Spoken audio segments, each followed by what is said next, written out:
The Soul of a Goddess. Written by Luna the Zekrom. Read by Arashi. Sothis had always found immortality to be a strange concept. In a way, all things were immortal.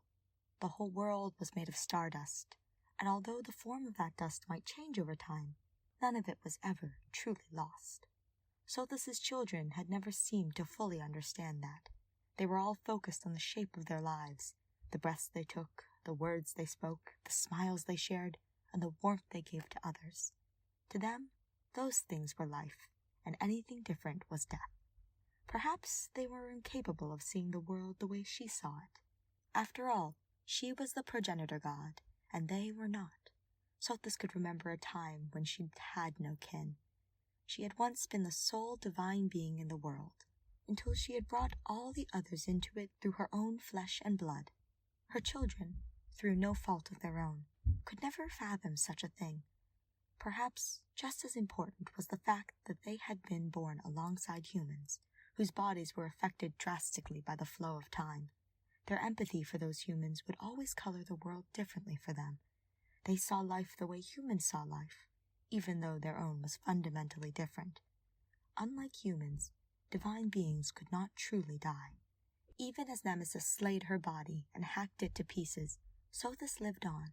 Her pulse did not cease, and her bones did not decay. She could not breathe, could not speak, could not smile, and could not embrace her children. But still, she was alive. Her children didn't understand. They mourned for her. The youngest, Rhea, mourned most of all. Sothis had lost much of her strength along with her body, but she could still watch over Fodland. She watched as her blood was used to give divine power to the man who destroyed her, and as her bones and heart were forged into a weapon only he could use. She watched as Nemesis wielded that weapon against her children, and destroyed them too. She watched as he gifted their bones and their hearts and their blood to his followers. Rhea was the only one who survived the massacre.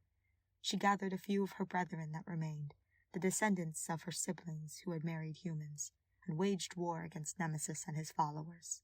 Together, they took back the remains of their kin, and laid them to rest in a place they called the Holy Tomb. Having avenged those who had been killed, they did their best to move on. But Rhea could no longer accept that her mother was no longer with her. After many long years battling her grief, she tried to resurrect Sothis. She tried and failed over and over again, not realizing that there was no way to resurrect what was still alive. At last, Sothis was moved by pity for her youngest daughter.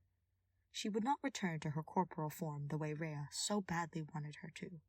But she saw how her family and her world suffered without her being there to care for them, and so she decided to create a new goddess to take her place. In Rhea's latest attempt to resurrect Sothis, she had created a woman to serve as a vessel. She had placed Sothis's stone heart within her chest, but the woman had her own life and her own spirit. Sothis would not take either of those things from her. Instead, she harnessed the love the woman shared with her husband and created a new life within her. For a goddess who no longer had a body of her own, it was a nearly impossible task, but she managed it. Sothis hoped she could bless the child, made of both humanity and divinity, with her own power. Yet, as hard as she tried, she could not. The body she had created was perfect, but she could not give it a heart. A human heart was not strong enough to sustain a goddess. The baby was stillborn. Sothis feared she had made a terrible mistake in trying to create an entity that could contain all her power. In doing so, she had placed a terrible strain on the mother's body. She had failed to create new life, and all she had done was accidentally destroy the one she had been trying to spare. But then, just when she thought all hope was lost, something unexpected happened. The dying woman offered her own heart, Sothis's heart, to her newborn child.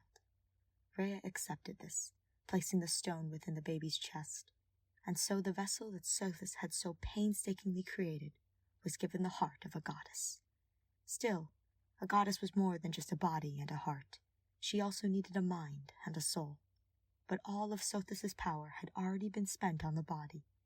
As soon as her heart was moved into the baby's chest, she fell into a long sleep. When she awoke, 20 years later, she found that the baby had grown into a young woman. Without a mind or a soul, the woman could not think or feel, but she lived and acted on her own, as if she were a puppet moved by invisible strings. Sothis could not remember who she was or what she had been doing, but she knew, deep in her heart, that this was important. Sensing that her powers had been restored by her long slumber, she created a mind for the new goddess. Carefully, she placed it within the body, and for the first time, the woman awakened. Unexpectedly, she could see Sothis in her mind's eye. She spoke to Sothis, studied her with curious blue eyes, and was even able to share information she'd learned before gaining consciousness. Her name, she told Sothis, was Byleth, but her father was the only one who called her that. To everyone else, she was the Ashen Demon. Byleth said this in a matter-of-fact tone. Neither her voice nor her face changed even a little. If the moniker either bothered or pleased her, it did not show. Sothis understood why. Even with a mind of her own, the young woman was still incapable of feeling anything because she still did not have a soul. That was the most difficult part, and perhaps also the most important. Even without a soul, Sothis sensed that she could begin transferring her powers to the new goddess. But in this state, Byleth would never have the benevolence true divinity required. She would be forever empty inside, devoid of any emotions, dreams, or desires, and a goddess without any interest in answering the prayers of her people would not be any better than no goddess at all. Sothis knew a great many things about the world that mortals never could, but what exactly constituted a soul was not one of them. She pondered this mystery from her position in the back of Byleth's mind as the young woman carried on with her day. She could sense that Byleth was confused by her new awareness, but she handled it well enough. She simply followed her father's lead and didn't ask any particularly strange questions. Slowly, she began to piece it together on her own. Perhaps that was the key. The best way to create a soul for Byleth might be to give her fragments of one, and let her put them together in her own unique way. Every living thing had its own desires, hopes, fears, and personality. If Sothis took just a little bit from everyone Byleth encountered, a piece so small that it wouldn't be missed, and mixed them all together, perhaps she could make Byleth complete. She had no way of knowing whether something like that would work, but it was the only idea she had. And so, as Byleth and her father crossed paths with a trio of young nobles dressed in red, blue, and gold, Sothis began her new task. From the princess in red, she took a shard of unbending willpower. From the prince in blue, she took a drop of overflowing compassion. And from the duke in gold, she took a spark of insatiable curiosity. From Byleth's father, she took a seed of patience. And from the knight she sensed was on his way to retrieve the children, she took a breath of humor. Byleth would not understand all these things immediately. She was too busy learning about the world around her while trying to pretend it wasn't totally new to her. Still, she tucked them into her heart, and deep within it, a flame flickered to life. It was tiny, but Sothis recognized it for what it was, the beginning of a soul. She cupped her hands around the precious flame, as if the wind might otherwise extinguish it. And it seemed she had been right to fear its fragility. Byleth's newfound autonomy led to a disaster almost instantly. The three nobles were being chased by a group of bandits, and she took it upon herself to defend them while her father dispatched the thieves. When Byleth saw the leader of the bandits lunge at the princess, she acted impulsively. With a surge of desperation inspired by her fledgling combination of willpower and compassion, she threw herself in front of the attack. She was mere moments away from meeting the same fate as the first goddess, when Sothis brought time to a sudden halt. She scolded Byleth, who at least had the grace to look ashamed, and then she gave the goddess a piece of her own soul, a fragment of divine understanding. With it, Byleth would be able to freeze and reverse time, effectively changing fate. With that, Sothis spun back the clock, allowing Byleth to predict the bandits' attack and successfully intercept it, this time without taking a fatal blow. By the end of the battle, the three lords were enamored with Byleth. Could they somehow sense her divinity, Sothis wondered, without realizing what it was that drew them to her? All of them were eager for the goddess's validation. They urged her to choose one of their countries to support. Having learned that acting on willpower and compassion alone could be reckless, Byleth instead leaned into her curiosity, so she chose the young duke with the golden cape, brilliant eyes, and a smile full of lies. His name was Claude, or so he said, but even Sothis couldn't tell if that was really the truth. Together, the newfound group traveled to Garrick Mock Monastery, where Byleth met a woman with long green hair. Sothis found her strangely familiar, although she couldn't remember why. The woman's name was Rhea, and from her soul, Sothis took a barb of cunning. Rhea made Byleth a professor, wanting to share her gift for battle with the students at the Officers' Academy. She offered Byleth her choice of the school's 3 houses, and the young goddess picked Claude's. The young duke intrigued her. Every word from his mouth seemed to stroke the invisible fires inside of her. She wanted to understand him, and understand the tiny beginnings of feelings that had stirred in her heart. She wasn't quite as enraptured by the other students in the Golden Deer House. Not at first, but Sothis was grateful for their differences. Their individual personalities shone like stars that she could use to fill Byleth's empty sky. From Leonie, she took a flicker of pride. From Lysithea, she gifted Byleth with an ember of passion. From Raphael, she gave joy, and from Ignatz, creativity. Where Lorenz was the embodiment of duty, Hilda was an endless fountain of charm. And last but not least, Marianne was the perfect model for thoughtfulness. Byleth slowly accepted these gifts and started to develop her own personality.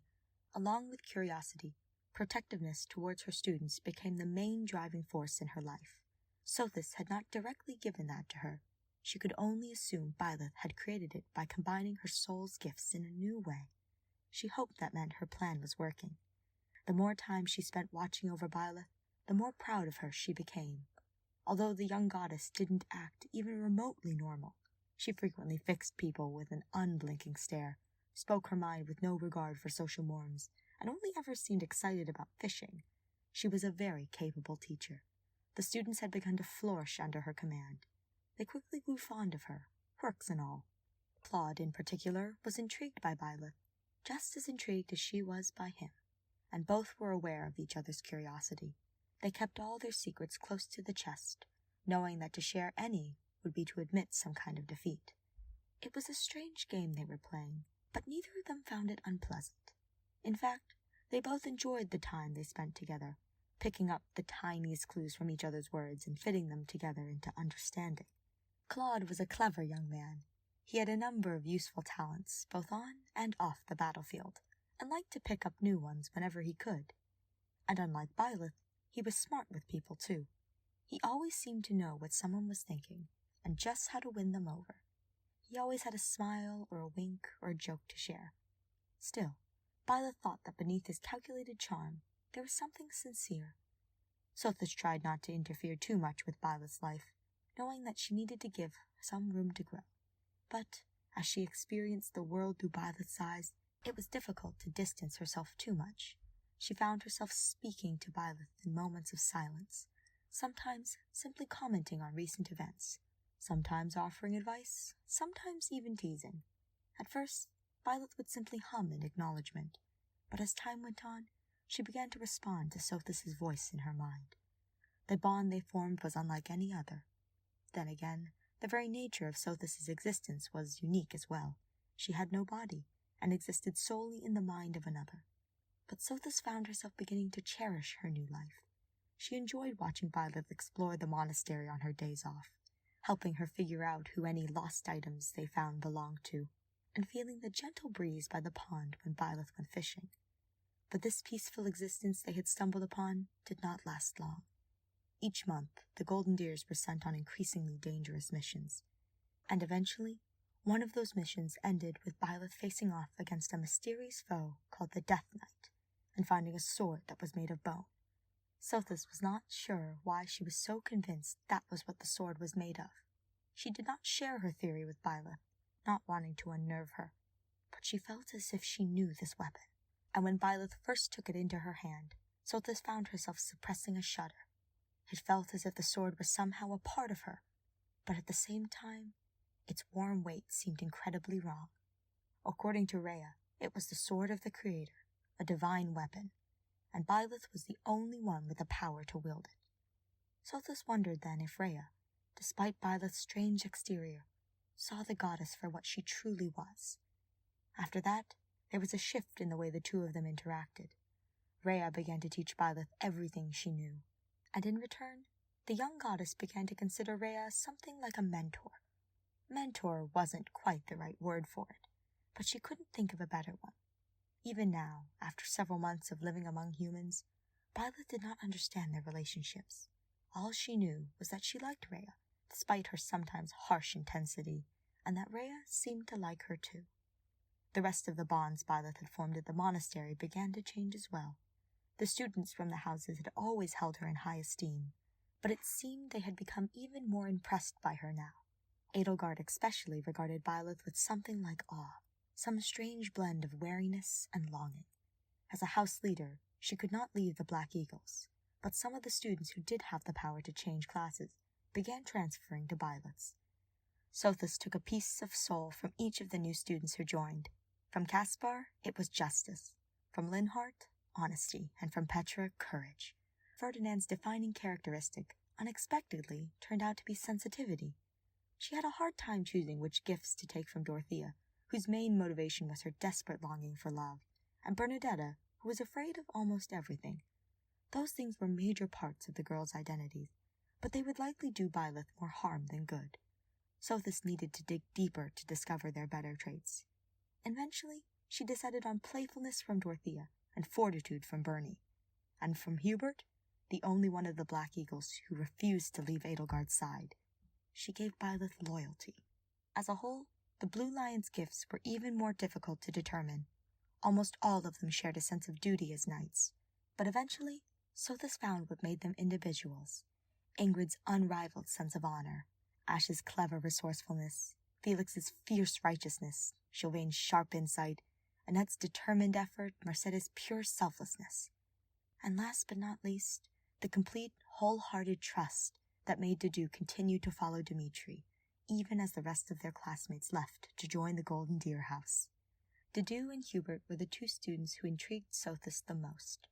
There was something strangely admirable, she thought, about being offered the choice between a goddess and a human, and still choosing the human.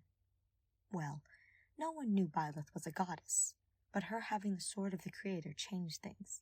Even the original Golden Deer seemed to look at her differently now. Claude was entranced by the sword. Suddenly, it seemed to be the only thing he cared about. Sothis did not know if Byleth saw the way greed flickered across his face whenever he watched her wield it, but she did.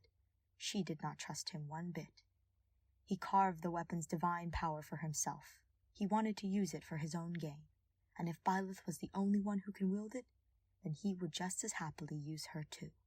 If he had any idea what Byleth truly was, Sothis thought, he wouldn't dare even dream of manipulating her. She was no ordinary human, but a goddess. A mortal like him should consider himself lucky to be so often graced with her presence. He should not dare presume to have any kind of power over her. Sothis wished she was at full strength so she could smite him on the spot. But Byleth, inexplicably, still liked him. She would frequently invite him to tea and stare openly at his face while he tried to make witty conversation. What pleased her so much about it, Sothis could not understand. After the incident with the Sword of the Creator, more dangerous things began to happen at the monastery. One of the children who lived there, Flane, went missing, and Byleth took it upon herself to find and rescue her. In the process, she and her students clashed again with the Death Knight. After the harrowing battle, they emerged victorious. But it was then that Sothis saw Byleth smile for the first time. It was the first sign of emotion she had ever shown on her face. Sothis, having begun to wonder if Byleth might always be different, was so relieved that she almost cried. Her plan was working. Little by little, she was kindling a soul within Byleth. The girl she had saved, Flane, convinced her brother to let her join the Golden Deer House. From her soul, Sothis gave Byleth innocence. After the first smile, emotion seemed to come to her more easily. She started expressing her feelings more and being able to empathize with others. As she did, she became closer with the students, sharing any new snacks she discovered with Raphael and Ingrid, sparring with Leonie and Felix, finding books on Crestology for Linhart, spending extra time with Lysithea after class to help her practice dark magic. and began warming up to those affiliated with the Knights of Saros as well. At the end of the next month, all the students fought in the Battle of the Eagle and Lion. At the end of a fierce struggle, the golden deer were declared the winners. The school held a grand feast afterwards, where the divisions the mock battle had carved between the three houses seemed to fade away. The students encouraged Byleth to join their celebrations. Though she wasn't quite as lively as the others, she was happy to have helped her students win, and even happier to be able to share in their delight. Throughout the celebration, Sothis was aware that Claude was watching Byleth. Ever since he had seen her smile, his view towards the young goddess had been changing. Now he seemed fascinated, not just by the sword of the creator, but by its owner as well. Sothis could not read his intentions, and he didn't seem to fully understand them himself, but the way his eyes lingered on Byleth made her worry about her little goddess, especially since, sharing a headspace with Byleth, she had no doubt that his interest was reciprocated. As the ethereal moon approached, and with its tales of romance at the goddess tower, Byleth began thinking of him even more than usual. The daydreams Sothis witnessed in her head quickly grew wearisome. Like Claude, Byleth did not seem to fully understand what she wanted, but she wanted something nevertheless. Sothis was never sure whether to scold her or feel sorry for her. She could not say she had ever experienced such an odd combination of feelings before. At the ball, the troublesome boy was the first one to approach Byleth for a dance. He winked as he reached for her hand, and she let him take it. It was the first time Byleth had ever been aware of someone touching her outside of combat. Sothis felt her marvel at the sensation of his hand holding hers. She was entranced, the same way Claude was entranced by the sword of the creator. For the first time, Sothis wondered if the spark of curiosity she had given Byleth was leading her astray. She and Claude had become alike, in a way Sothis had never anticipated when she had first given her a piece of his soul. Their shared curiosity drew them to one another, again and again, and although the idea of a mortal controlling a goddess was laughable, he could still have power over her if she gave it to him willingly. After a while, the song they were dancing to ended, and they parted from one another. Both of them accepted other people's invitations to dance. But throughout the night, Byleth's mind kept wandering back to Claude. Eventually, as Sothis knew she would, she slipped away from the ball, heading for the goddess tower. The Alliance heir was already there. His eyes lit up as he caught sight of Byleth, as if he'd been hoping she would come. Sothis thought it was almost sweet, but she was unsurprised when, instead of making a romantic wish, he spoke of his ambitions. Byleth's heart warmed as he told her he wanted to share those ambitions with her, but Sothis wasn't impressed. Of course he wanted her to feel the same way he did. He wanted her to go along willingly with all of his plans. He wanted to wield her as his weapon, the way she wielded the sword of the creator as hers. It had nothing to do with the romance that Byleth craved. But she didn't have the heart to tell Byleth that. Instead, she simply watched without commentary as the young goddess shared another dance with Claude, and then retreated to her own room for the night, pondering the new feeling of warmth in her chest. Less than a week after the ball, the students faced their most dangerous mission yet, quelling a horde of demonic beasts. In the aftermath, Byleth's father was killed. Even her divine pulse was not enough to save him. As the realization sank in, Byleth's eyes welled with tears. They spilled over the edge and fell down on her father's face. As he lay dying in her arms, he marveled at the sight. For 20 years, he had raised and cared for a daughter who had been unable to care back. To see her move to tears for his sake felt like a precious gift. Byleth continued to cry long after the life had left his body.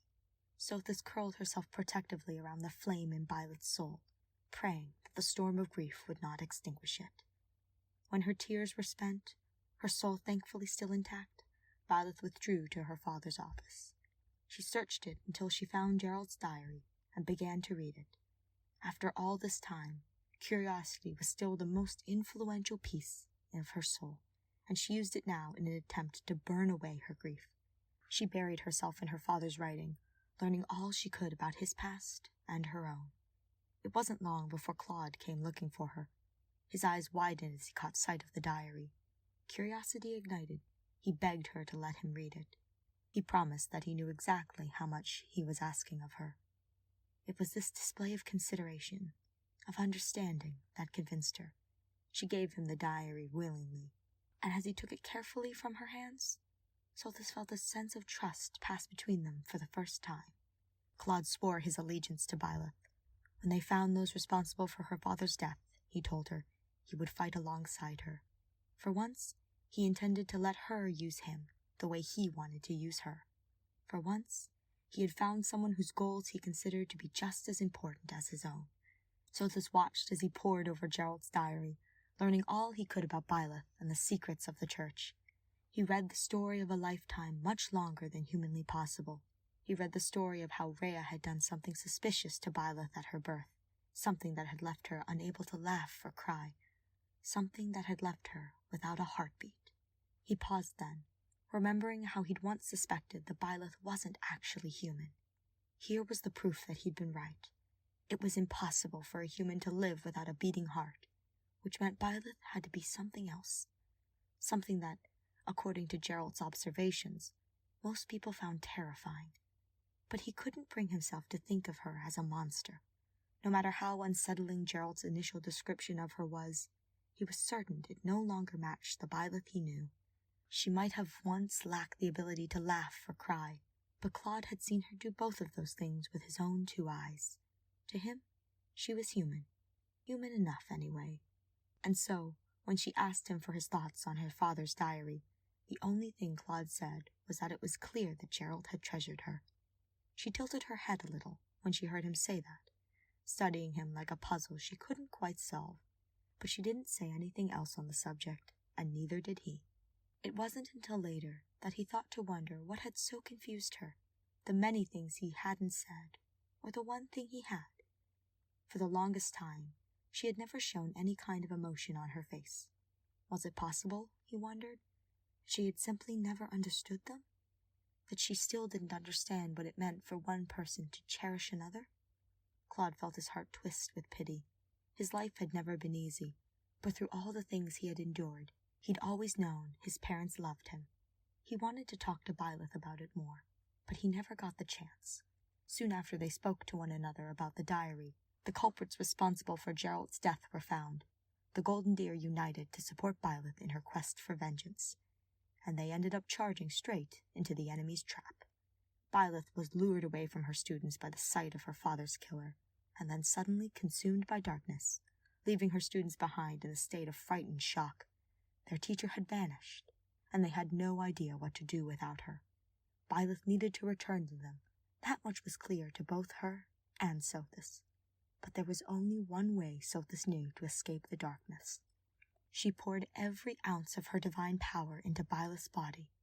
In doing so, she gave up the form that Byleth's mind had shaped for her. Once again, she was reduced to a state that all others would consider death. She would never again see the world through Byleth's eyes, never again speak to her beloved creation. Even worse was the fact that Byleth's soul was not complete. She had always been inhumanely powerful, something greater than any being other than Sothis. Even if she possessed all of Sothis's magic, she would not be able to use it to its full extent. After sacrificing her own form, Sothis would not be able to add anything else to Byleth's soul. She would have to hope that what she had already done was enough, that Byleth could shape the rest of her soul with her own 2 hands. Byleth used her newfound power to cut a hole in the fabric of the universe, and stepped through it to stand beside her students once again. The Golden Deer all watched in awe. For the first time, they were seeing a glimpse of what she truly was. And yet, after defeating their enemies, Byleth collapsed. Even for a divine being, the darkness of Zaharas was draining. It was nothing she wouldn't recover from, but she couldn't brush it off like Sothis might have once been able to. It was a frightening reminder that her incompleteness had consequences. Sothis could not help fearing she would always be fragile. Claude dropped to a crouch at Byleth's side, feeling unusually indecisive. At last, he understood what this mysterious teacher really was. And now, he was starting to realize exactly what that meant. Byleth was not simply a powerful woman, but something holy. Her hair had been stained green with power. In places where his shadow fell across her body, he could see a faint glow emanating from her. She did not look human anymore. He had been right to think that she was something other than human, but he had been looking at it in the wrong way. She was not something less than human, but something more. Claude had never been a religious man, but the moment he had seen Byleth return from the void, he felt something that could only be faith. He realized that he believed in her more than he had ever believed in anyone else. And now, he did not think there was anything that Byleth couldn't do. Before he had met her, he had never guessed someone like her could really exist. She was impossibly strong, impossibly smart, impossibly kind. And until she'd lent him Gerald's diary, he hadn't been able to learn anything about her past. It had always seemed like she had simply appeared into the world the day he'd met her. It seemed ridiculous now, but at the time, he hadn't been able to help but think of her as a gift from the gods, a miracle made just for him. But now, he knew she was much more than that. She was not a gift from any god, but a goddess in her own right. She had not been made for him. She was her own person, and she made her own choices. And the only real miracle was that she had chosen him. He reached out as if to touch her, and then stopped several inches away. Sothis knew what he was thinking. Was it really okay for him to touch a sleeping goddess? Even if he only meant to help, it felt wrong. It was as if he was physically unable to do so. Eventually, he decided to ask Hilda for help. The pink-haired girl grumbled about it, but obligingly bent to lift Byleth off the ground. As she did so, the spell on Claude seemed to break, and he hurried to help. Together, they carried her back to the monastery, where they handed her over to Rhea. The Archbishop had a gleam of something like triumph in her eyes. That, along with what he had read about her in Gerald's diary, made Claude suspicious, but he couldn't come up with any excuse to withhold Byleth from her. He left the sleeping goddess with the Archbishop, and along with her, a piece of his heart. To Sothis' relief, Rhea did not do anything to harm Byleth. She simply held her in her arms, waiting for her to wake. As she did, she sang a strange lullaby that stirred some ancient feeling in the goddess's stone heart. Still, Claude spent much of the next month worrying about Byleth, never straying far from her side. He told her it was because he wanted to make sure she wouldn't collapse again, but Sothis could tell he'd been consumed by a storm of guilt. He'd given Byleth to Rhea, even knowing that she'd done suspicious things to her as a baby. Rhea could have done anything else to her while she'd been unconscious, and if she had, neither one of them might know, because he'd left her. His anxiety only grew when Rhea gave the Golden Deer their mission for the month. They would go to the Holy Tomb, where Byleth was meant to receive some kind of divine revelation. Sothis did not know exactly what Rhea was planning, but both she and Claude knew that the so-called revelation was a lie. Byleth was already a goddess. She had no need for a revelation. Claude was determined to stay close to Byleth's side so he could protect her. He warned her that the ritual might put her in some kind of danger. Her only response was a smile, which was clearly meant to be reassuring, but didn't do much to help his nerves. He knew she was strong. He knew she could protect herself. But at the same time, he'd never been more afraid of anything in his life. There was no one else like Byleth. If anything happened to her, Claude knew that his dreams would be damaged forever. So, he couldn't help but feel relieved when the ritual was interrupted by an attack from their enemies. Byleth won the ensuing battle for them, as she won every battle she fought in. With her victory, she won even more of Claude's faith and his admiration. After the attack on the Holy Tomb, the Flame Emperor, Edelgard, declared war on the Church of Saros and anyone who stood with them. Claude did not know what his grandfather and the other alliance leaders would choose to do when the news reached them, but he knew that Edelgard's troops were coming to Garreg-Mach now, to where Byleth was. He could not let his teacher fight alone.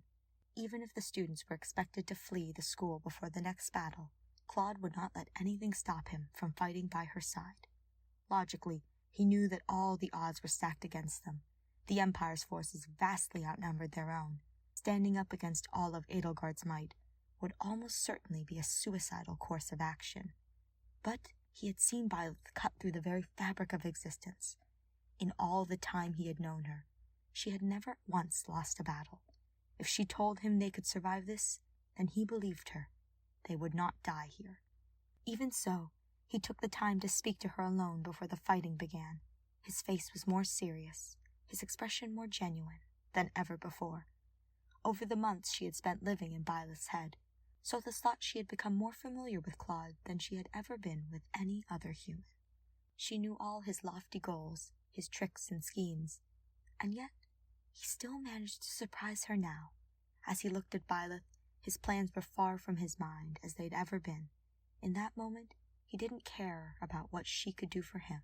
He just cared about her and having her by his side. He told her that he considered her to be his ally and friend. He told her he believed their hearts were connected, even knowing she lacked a beating heart. He told her he would always be on her side, no matter who or what she was. And then, all too soon, the Imperial army was upon them. At first, the battle seemed to go surprisingly well. Under Byleth's command, the small army of knights and students managed to hold off Edelgard's most elite warriors. The professor took Claude and Raphael with her.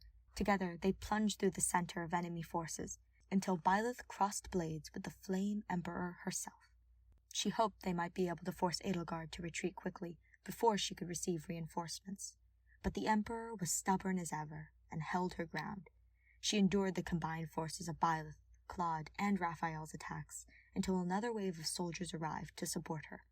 Only then did she fall back, leaving the Church's forces no choice but to continue fighting.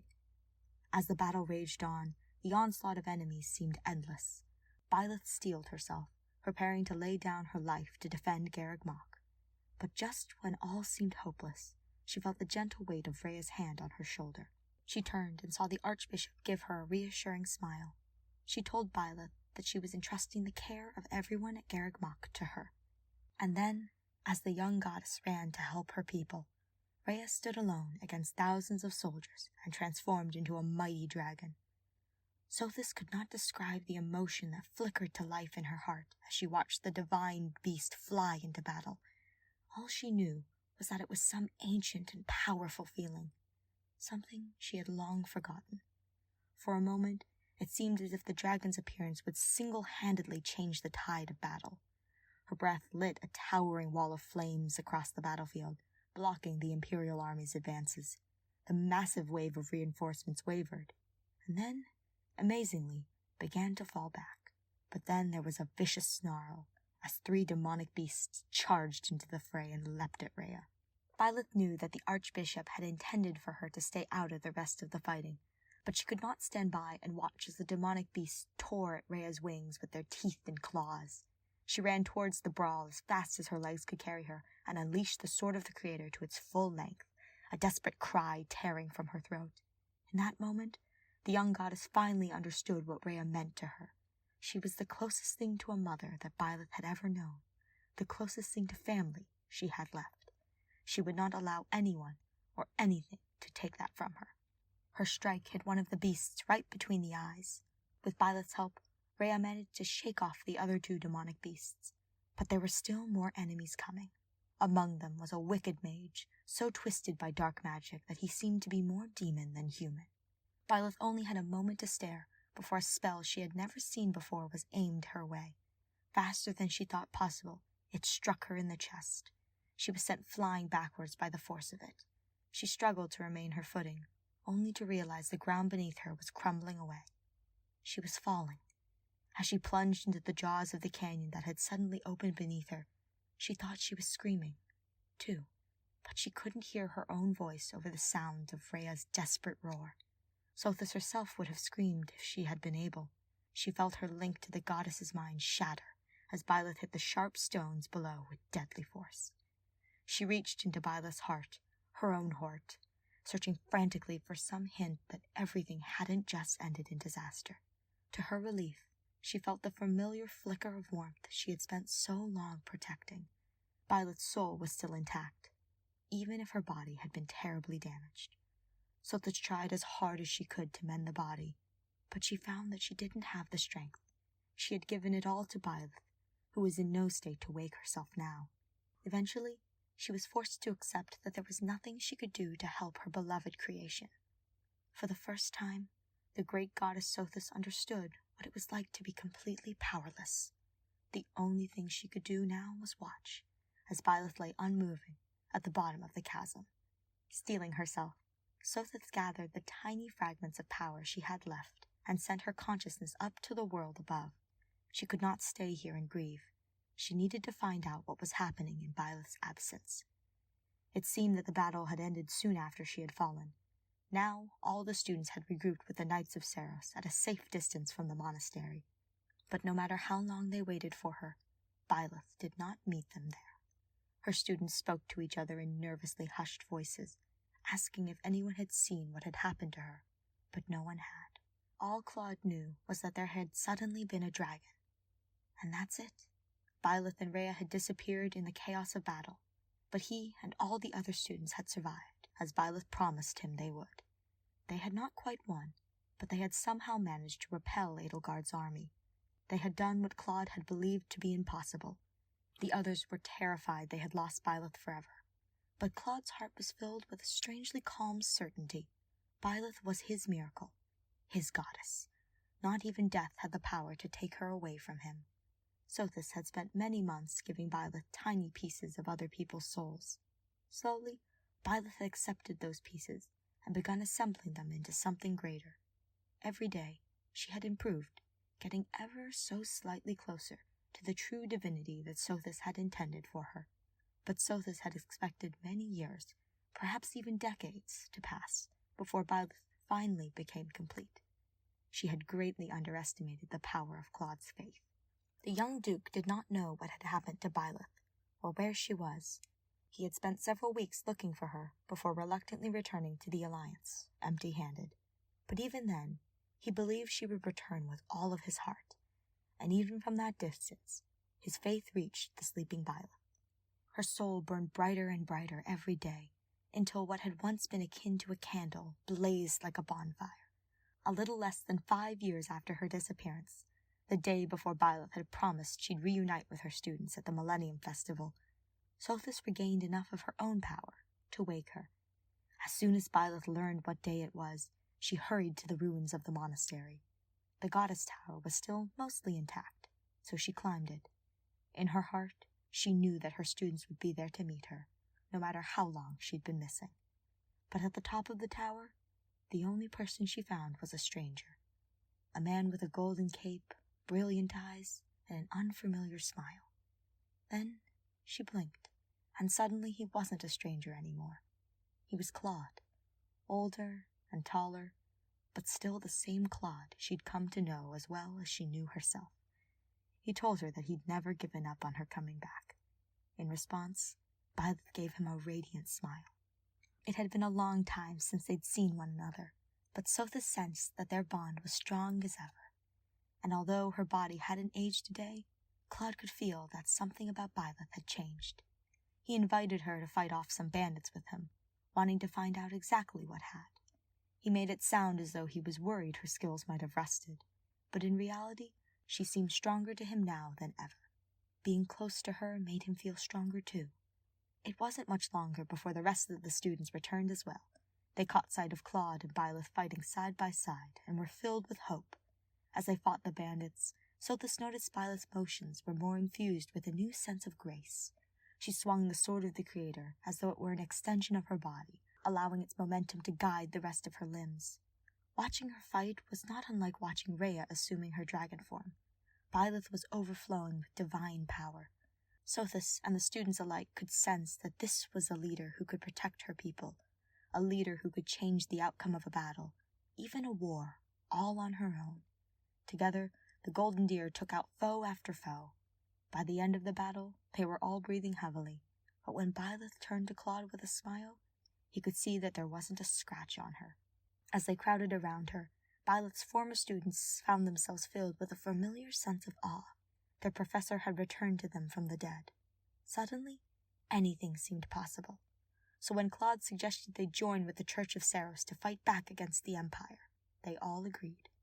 Byleth was the only one who needed to be persuaded.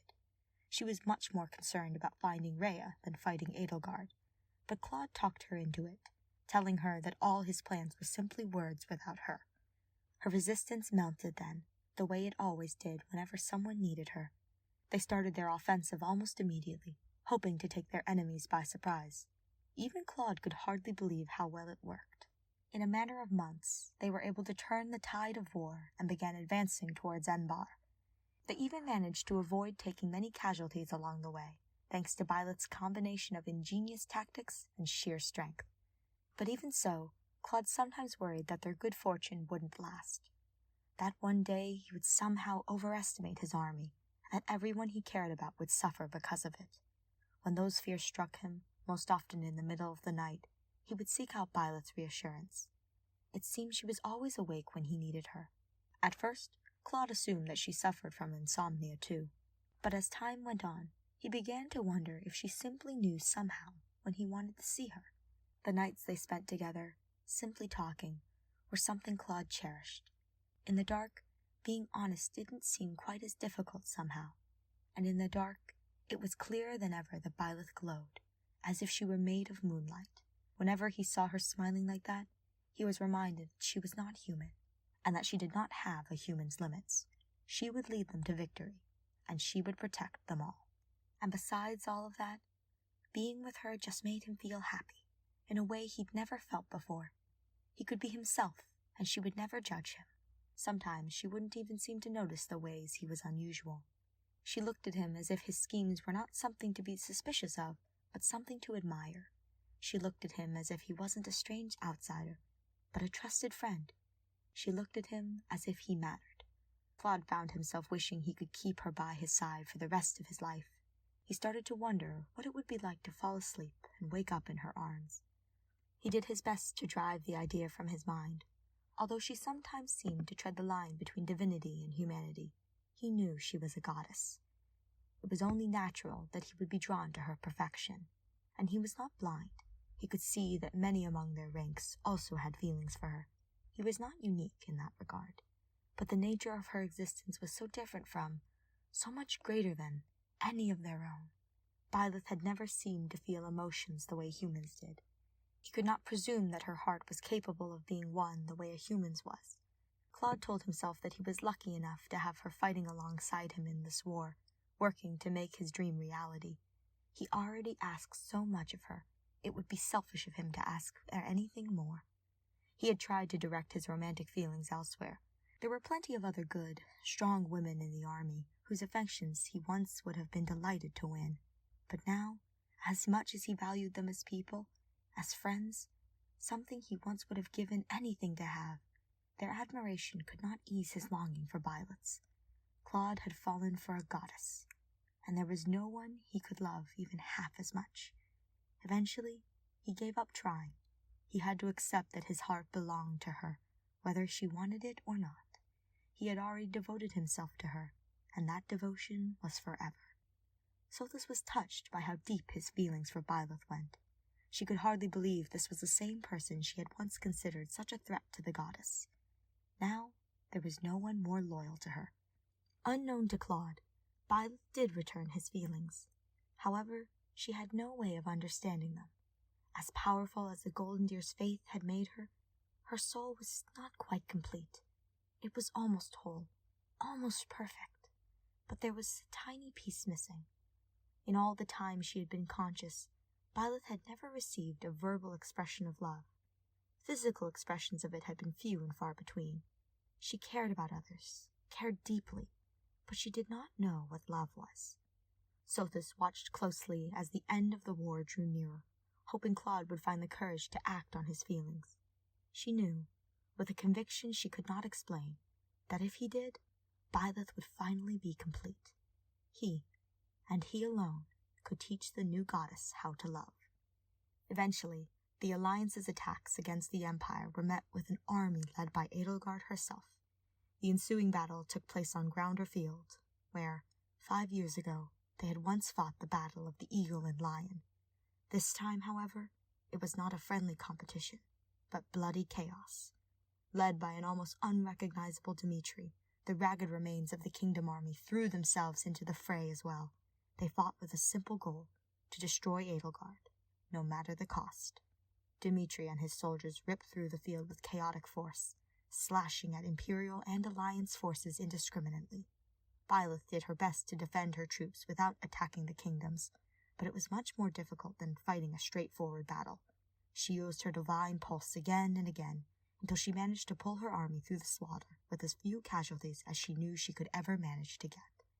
At last, Edelgard had no choice but to retreat. That alone made it victory for the Alliance. All 3 armies had been decimated. Dmitri had no chance of reaching Edelgard, but he chased after her anyway, as if possessed. That was the last Claude and Byleth ever saw of him. His face was twisted with an insane rage, but beneath that, all Sothis could sense was desperation. The mad King Dmitri died in despair, and with him the compassionate boy he had once been.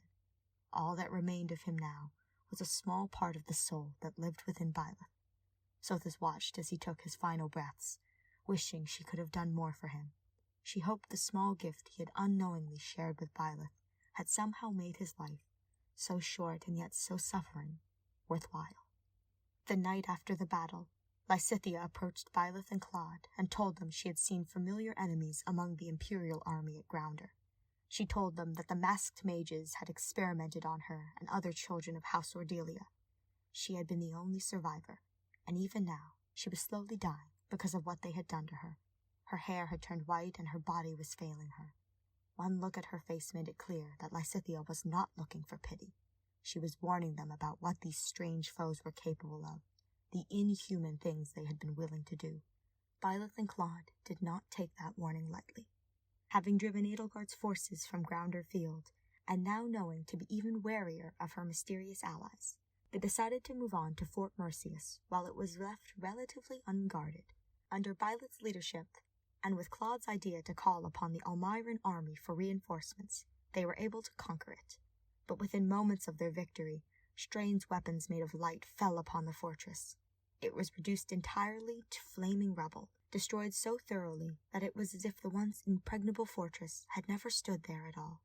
For a moment, Byleth simply stood and stared. Lysithea's warning echoed uselessly in her ears. With the threat looming overhead, she and Claude were well aware that they didn't have much time left to win the war. The army led by the Duke and the Goddess quickly advanced to their final destination, Enbar. The battle that unfolded there was brutal. Edelgard did not give up until the very end, after all of her allies had been eliminated, and she had been backed into a corner. Even then, she offered Byleth no option but to strike her down. It hurt Byleth to raise a blade against the first person she had ever saved. But she did not hesitate, did not falter.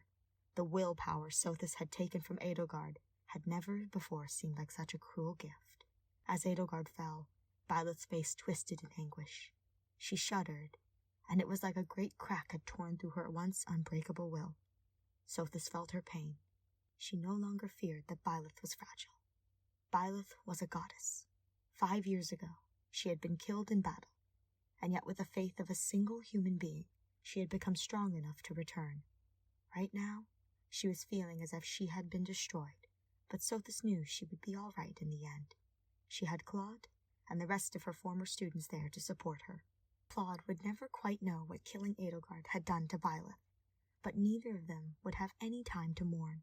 They had defeated the Flame Emperor, only to discover there was a much worse enemy left to fight. Those who slither in the dark, the group responsible for destroying Fort Mercius with their javelins of light, the group that had killed all of Lysithea's cousins and stolen her future. They found Rhea in Edelgard's prison, weakened by her confinement, but otherwise unharmed. Claude watched as Byleth ran to the Archbishop's side. She bowed her head and curled her hands around Rhea's arms, holding tightly to the woman she considered a mother. It was a clumsy embrace, something that couldn't even really be called a hug, but it was still the most human gesture Claude had ever seen Byleth make. For a moment, he could only stare as she struggled to convey a feeling that no one had ever taught her how to express. He looked away, feeling as if he was intruding somehow. The strength of Byleth's feelings touched his heart, until he felt almost as if they were his own. He wondered how he had ever doubted her ability to love. Perhaps he never really had. Perhaps he had simply been afraid of rejection, so afraid that he would have done anything to convince himself not to risk it. If he was being honest with himself, he was still afraid. For so long he had considered even friendship beyond his reach, and love, to him, seemed even more risky. But his love was stronger than his fear. Deep down, Claude knew he had to tell her how he felt. He couldn't go on like this. He wanted to be with her. He wanted a love like the one his parents had, one that was built on openness and trust, and everything he'd never thought he'd get to have. After the war was over, he'd return to Elmira, leaving her as the sole ruler of United Foldland. And if he didn't tell her before he left, he might never get another chance. After they returned from Embar, he brought a ring with a green stone that reminded him of her eyes. He had no way of knowing whether she would accept it, but he loved her too much not to try offering it to her. Still, he vowed that he would not confess his feelings until after the war was truly over. He would not dare promise her a future when he might die in the next battle. His faith in her was strong as ever, but he knew that those who slither in the dark were a particularly fearsome foe. They had weapons powerful enough to reduce a fortress to a wasteland for 1,000 years. Besides, Byleth had not been herself since the battle. After she had let go of Rhea, she had withdrawn from her emotions. She appeared calm on the outside, but Claude could see that it was a lie, and that worried him. Part of it was the grief for Edelgard, but another part was related to Rhea's decision to fight alongside them, even though it would most likely kill her. In Byleth's broken state, she felt a flash of hatred towards Rhea. What had she killed Edelgard for, if not to save the Archbishop? And now Rhea would fight in this battle, and she would die. It all felt so pointless now. The night before the battle, Claude was filled with a kind of desperate fear. Neither Byleth nor Rhea was in a state to fight, and they would be up against the most dangerous enemy they had ever fought. They needed to be ready for whatever might happen. He went to the Star Terrace. There, he found Byleth waiting for him, the way she always was when he needed her. She had her back to him, but turned to face him as he approached. Her expression was unreadable. He felt such a sudden longing to wrap his arms around her, to confess all of his fears, to beg her to be strong for him, if not for herself, because he needed it. He did none of those things. Instead, he simply held out his hand to her. After a moment, she took it, twining her fingers through his. Her hand felt warm, even through his gloves. She blinked slowly, and then her eyes no longer looked empty. Instead, they were simply calm, like a sea in the center of a hurricane. In the depths of her gaze, Claude could see immense power. It was like looking back across centuries, all the way to the beginning of time. Relief swept over him at the sight. Even at her lowest, she was still unbelievably strong, stronger than he'd ever be. They would be all right. And in that moment, Byleth was reminded that she had not lost everything. She had killed Edelgard with her own 2 hands, and Rhea might still die tomorrow. But the Archbishop was not the only thing she had been fighting for. She was fighting for Claude too, and all of the amazing dreams he wanted to make reality. She was fighting to protect those she cared about. Neither of them spoke a single word that night. They simply stood together for a long time, in peaceful silence. When they finally parted, Claude returned to his room. He slept soundly despite the battle ahead, dreaming only of divine light. The next day, they won the battle at Shambhala. All of the Golden Deer managed to survive, but once the leader of those who slither in the dark was defeated, he used his evil magic to summon down javelins of light. Claude's eyes widened as he watched the weapons begin falling from the sky. Shambhala was going to collapse and crush them all if they weren't buried alive first. He whirled towards Byleth, hoping there was something, anything she could do. But Rhea was faster. She leapt through the hole the first javelin made in the ceiling, into the air, and suddenly, in her place, there was a great white dragon. It flew to meet the javelins of light midair, destroying them with its fiery breath. Claude stood there for a moment, dumbstruck, and then realized she was buying them time. He couldn't waste it by just staring. He ordered the others to evacuate, then raked his gaze through the chaos, searching for Byleth. She had been with Rhea, but Rhea had gone. Surely Byleth would take her chance to escape the collapsing city. But no, the goddess had her eyes fixed on Rhea. Her hand clenched the sword of the Creator so tightly that her knuckles had turned white. Inwardly, Byleth was desperate. She did not want to see Rhea die, but she could no longer resent that Rhea had accompanied them to Shambhala. Without her, they would have all met their ends in this fiery devastation. High above them, Rhea screamed as her body absorbed the last explosion. And then, there was an eerie silence. Thick smoke swirled through the wreckage, but Claude could barely make out Byleth's faint glow. She ran across the room and dropped to her knees. Claude, on his wyvern's back, swooped down to meet her. She was cradling Rhea, now back in human form, in her arms, much the same way she cradled Geralt that day in the rain. But this time, she wasn't crying. When Claude approached, she looked up at him with wild eyes. Rhea was still alive, she told him. They needed to get a healer as quickly as possible so they could save her. He didn't want to leave Byleth's side, but he knew what she wanted him to do. He took Rhea on his wyvern's back and flew her out of the rubble. Byleth hurried after them on foot. The healers did all they could. After a few days of painful uncertainty, it seemed Rhea would live, but for how much longer, no one knew. And it seemed that even now, the war was not quite over. From the ruins of Shambhala, a mysterious army had risen. Now, it was marching slowly, but inexorably towards Garreg Mach. No one knew who the enemy really was, but they had no choice but to defend against it. On the edge of death, the Archbishop finally agreed to reveal her secrets to Byleth and Claude. She told them the origin of the hero's relics. She told them how the fell King Nemesis had slain Sothis, taken her remains, and used them to make himself godlike. She told them how Sothis was her mother, and that she had spent many years trying to resurrect her. She told them how she had placed the heart of the goddess within Byleth. And as she spoke, Sothis remembered. And she knew, even before Rhea told them, that Nemesis and the 10 elites were the ones who had risen up from the remains of Shambhala. They were the enemies still left to fight before Fodlan could finally find peace.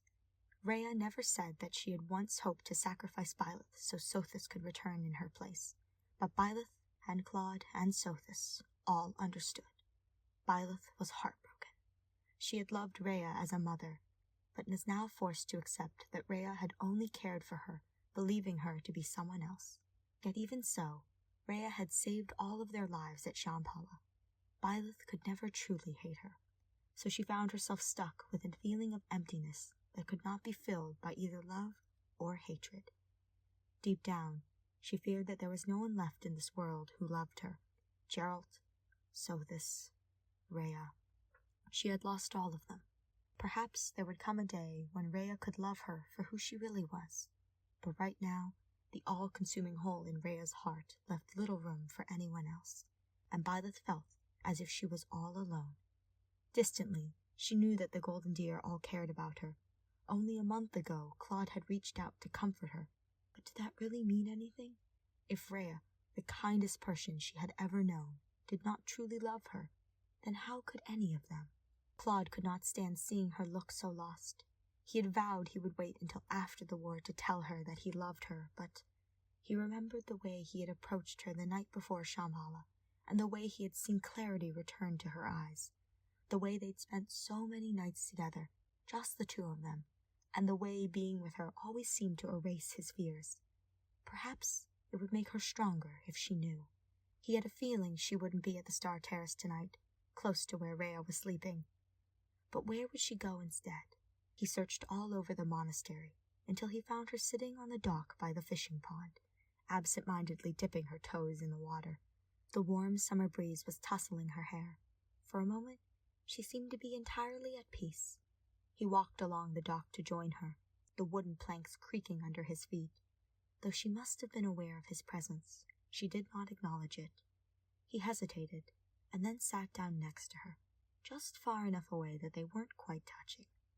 After a moment, she accepted the wordless offer of support, leaning her head on his shoulder.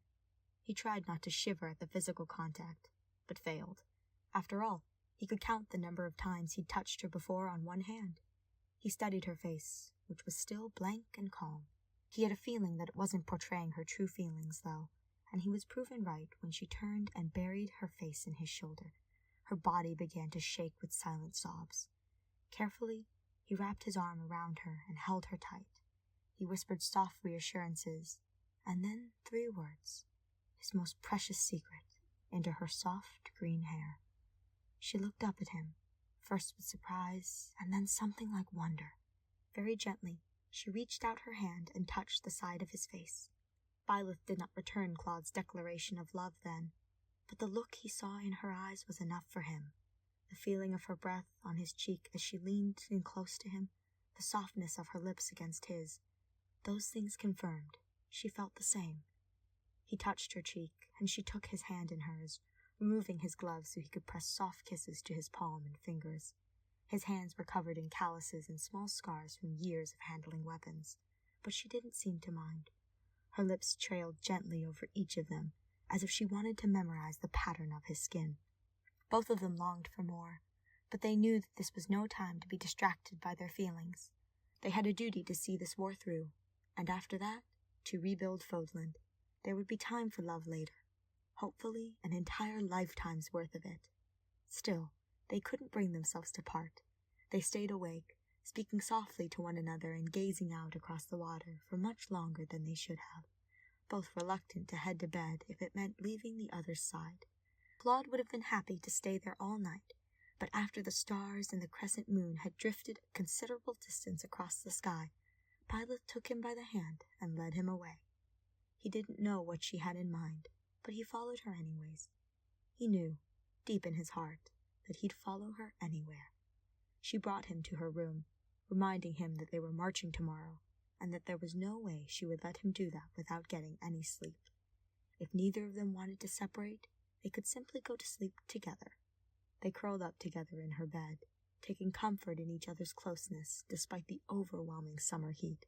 Claude swore he would never forget the way she looked at him that night, her eyes drifting shut, and then blinking open again as she resisted the tug of slumber, just so she could gaze at him a little longer.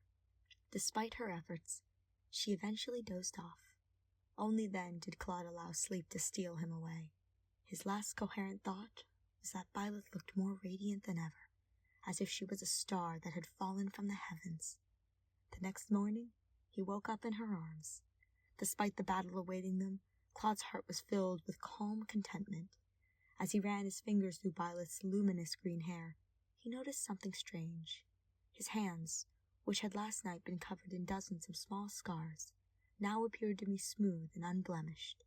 Some strange trick of the light, he thought at first, but when he ran his hands over the places his scars should have been, he felt nothing.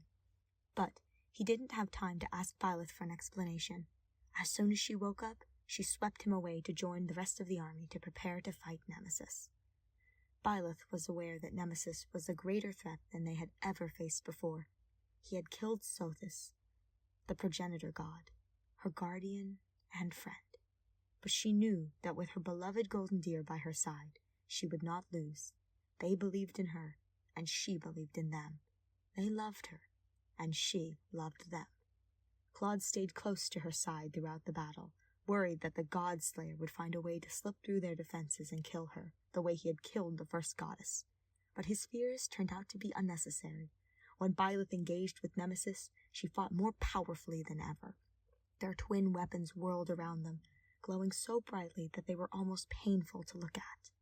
At last, their deadly dance ended with a sword through Nemesis's heart, as Byleth stood in front of him, glowing with divine retribution. After that, Nemesis and his followers crumbled into dust.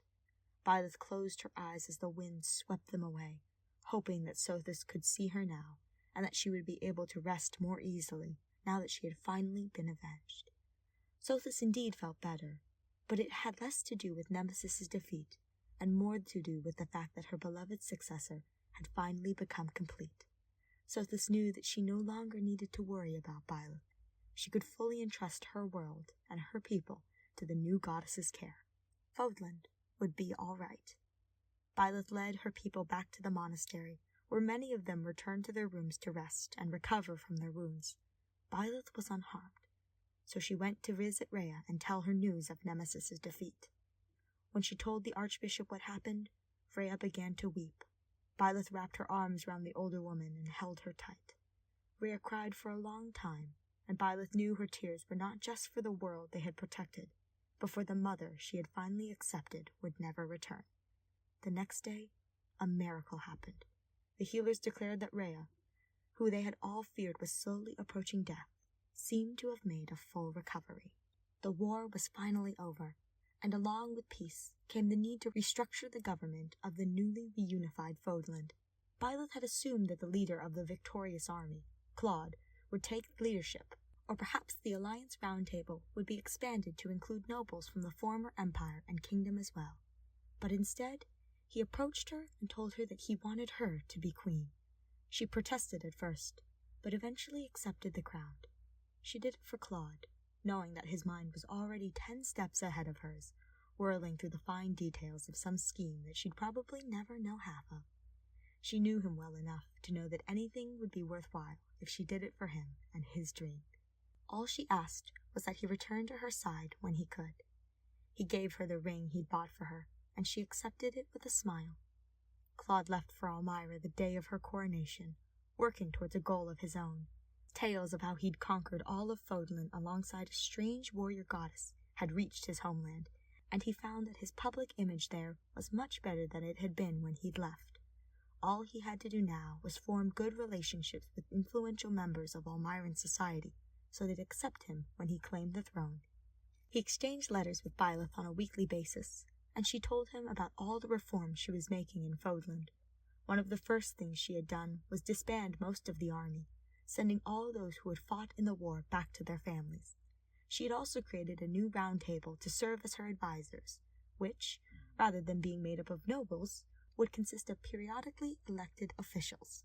Her letters, though clearly affectionate, were as brief as her words usually were in person.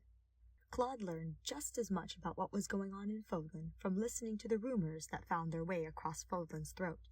He heard that the new Queen of Fodland was capable of performing miracles, that people who had sustained permanent injuries in the war found themselves healed after meeting with her, that people who lived in the capital, close to where she resided, did not ever seem to get sick, not even in the chill of winter. Claude did not know what to make of all these rumors. He and the other Golden Deer had fought alongside her in the war, and yet they had been injured in battle plenty of times. Her healing magic was powerful, but it was still outranked by Marianne's and Mercedes.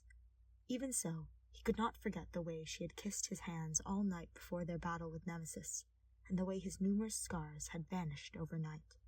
If anyone was capable of the rumored feats, he knew it would be her. After a few months, Claude managed to earn the crown. He was planning on staying in Elmira for a little longer, making some local changes before reaching out to Fodland. But his plans were disrupted when he heard news of a rebellion in the former empire. His sources told him that there were dark mages among the rebels. Claude immediately knew who they were, remnants of those who slither in the dark.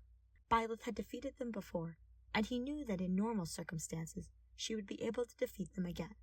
But these weren't normal circumstances. She had chosen to devote her resources towards rebuilding her country, instead of maintaining an army. She wasn't ready to fight another war. Claude needed to be there. He needed to fight alongside his goddess. He had put her on that throne, and if anything happened to her, it would be his fault. He explained the situation to his people, telling them that their Fodland neighbors needed their help. He told them that Fodland's new ruler was a queen of miracles, and that he intended to make her their queen as well. But both her reign and her life were being threatened. If she fell now, there would be no more miracles. For a moment, he feared his warriors would refuse, that they would dismiss him and his interest in Fodland as cowardly. But instead, the Elmiran army rose to answer the call of their new king. Their wyvern's wings filled the sky, blocking out the sun. They flew over Fodland's locket, which had been abandoned so that House Goneril could join the battle against those who slither in the dark. Claude suppressed a shudder, urging his wyvern to fly faster and hoping he wouldn't be too late.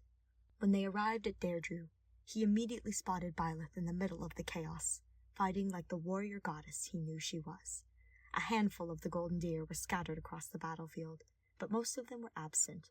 They'd have no way of knowing that Byleth would need them with her today. Thankfully, the arrival of Elmira's greatest warriors quickly turned the tides of battle. They held back the previously overwhelming number of enemy forces, so Byleth could strike down the new leader of those who slither in the dark. Claude knew that all the rumors about Byleth were true when he ran into Lysithea after the battle. Her hair, once stained white, was now a vibrant lilac color. Her eyes shone with a new sense of confidence. She was no longer the frail and sickly girl fighting the limits of her own body, but a woman as strong physically as she was mentally. Claude returned to Byleth's side, marveling at the power she had discovered in his absence. She truly was extraordinary, yet she had somehow chosen him, a man who was ordinary in all ways but his wits, and chosen to make his dreams her own. Whenever he told her how amazing she told him she was simply what he and the rest of the Golden Deer had made her, that she would have been nothing without them. She had never known about the soul gifts Sothis had given her, but she did know she'd changed after she'd met her students. She'd gone from being so empty inside to being so full of emotion, and she knew that it was all thanks to them. She told them that her power was theirs, just as much as it was hers. He wasn't really sure he agreed with that, but he accepted it, the way he accepted her love, and in return, he gave her everything he was. Little by little, he told her all his secrets, until there was nothing unspoken left between them. Time passed, and as it did, the relationship between the newly unified countries of Almyra and Fodlan improved. They reached out in friendship to Dusker and Sarang, and Brigid and Dagda, and the world as a whole benefited from their diplomacy. Word of the ruler of dawn and the king of unification traveled far and wide. It was said that the queen used her divine sword to cut through the mountains, and in the place where Fodlan's Locket once stood, they built a new capital city for their joined nations. The people who lived in the city were said to be immune to all illnesses, and were no longer negatively affected by the flow of time. People of various races lived together in harmony, the way their king had always dreamed they would. The king left home to travel the world from time to time, sometimes for many years, but when he returned to his wife's loving embrace, it was said that any new scars were lifted from his skin, and any gray streaks in his hair disappeared. They were, in a word, immortal. It was a different kind of immortality, however, than the one Sothis had always been familiar with. This was not just the inability to die, but the ability to live forever, the ability to separate all life from the flow of time. Sothis, the progenitor god, had thought she'd known everything there was to know about the nature of life. She had been content to live apart from humanity, watching as time carried them in and out of the world. She had never thought that was something she was capable of changing, or something she should try to, but it seemed that even she had much to learn from the new goddess she had created. Perhaps, she thought, the lives of humanity and divinity weren't so different after all.